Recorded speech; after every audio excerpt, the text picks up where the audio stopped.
Okay, this is a 1972 Kawasaki H2 750 triple. This is a nut and bolt restoration. This is one that I did for myself. This is about the best I could do with the equipment that I have at home. Okay. This number's matching. I did some upgrades on it. Dual disc brakes. It's 18 and 18 Acron front and rear wheels. Running a 160 rear tire. The paint was done by LRC Triples. This is no decals. This is all paint. It does fantastic paint work. Everything pretty much was done in-house, except for the boring of the cylinders, which are first over, and the powder coating, of course, was subbed out.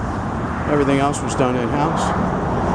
It's beautiful nut and bolt restoration, original toolkit, spark plug holder, running a stock air box. I did do some match porting on the cylinders, Higg speed stainless steel pipes.